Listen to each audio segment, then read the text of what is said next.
চাপাতি নিয়ে, অস্ত্র নিয়ে, রামদা নিয়ে, হকি স্টিক নিয়ে 5 আগস্টের পর এখনো সেই ছাত্র রাজনীতি এই জেনারেশন এটা পছন্দ করে না। মাননীয় স্পিকার, গতকালকে বর্তমান জ্বালানি সংকট নিয়ে এই হাউজে একটি ঐতিহাসিক মুহূর্ত আমরা উপভোগ করেছি এবং সেখানে মাননীয় সংসদ নেতা, প্রধানমন্ত্রী এবং বিরোধী দলীয় নেতা সহ আমাদের মাননীয় সংসদ সদস্য বৃন্দ বক্তব্য রেখেছেন।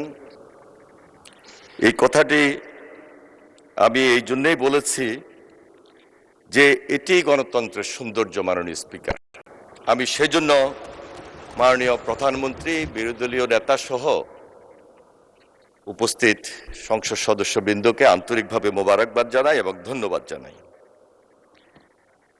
মাননীয় স্পিকার, রাজনীতির সৌন্দর্য হলো ডিবেট এবং সেখানে থাকবে সমালোচনা, সেখানে থাকবে আলোচনা এবং সে আলোচনাটা হবে গঠনমূলক এবং জনগণ সেই প্রত্যাশাই আমাদের কাছে করে বিদায়।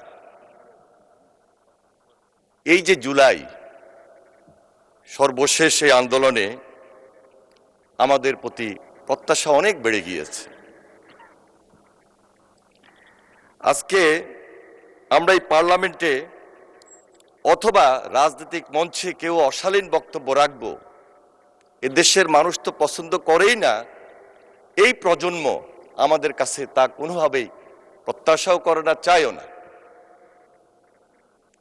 মাননীয় স্পিকার, আজকে সরকারি দল এবং বিরোধী দলের মধ্যে একটা কমিটি যেটা হয়েছে বর্তমান জ্বালানি সংকট নিয়ে, এটা খুবই পজিটিভ। আমি নতুনভাবে আশা করব যে আমাদের এই দেশে যে ছাত্র রাজনীতি চলছে, এই ছাত্র রাজনীতি নিয়েও কিন্তু আমরা এই পার্লামেন্টে গভীর আলোচনা তুলে ধরতে পারি।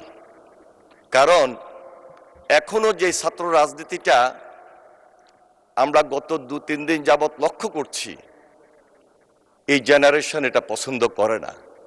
কারণ ফ্যাসিস্টের ধারাবাহিকতায় চাপাতি নিয়ে, অস্ত্র নিয়ে, রামদা নিয়ে, হকি স্টিক নিয়ে 5 আগস্টের পর এখনো সেই ছাত্র রাজনীতি থাকবে, ছাত্র রাজনীতির ময়দানটাকে কলুষিত করা হবে।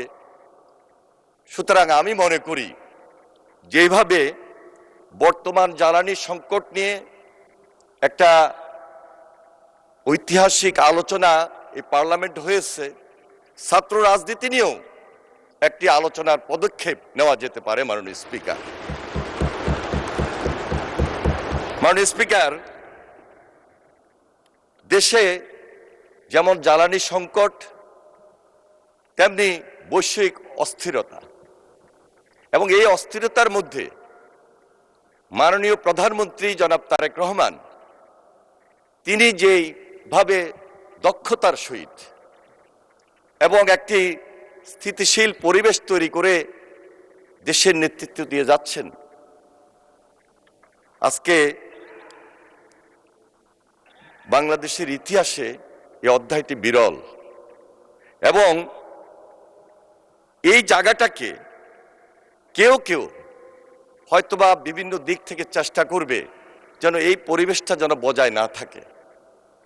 সুতরাং আমরা যেন একটু সবাই সজাগ থাকি, আমরা যেন একটু সতর্ক থাকি, সেই দিকটাই আমাদের কাছে সবচেয়ে বেশি বিবেচ্য। মাননীয় স্পিকার, সেই জায়গা থেকে আমি বলবো বাংলাদেশের জনগণ মাননীয় প্রধানমন্ত্রীর প্রতি যা আস্থা এবং বিশ্বাস রেখেছেন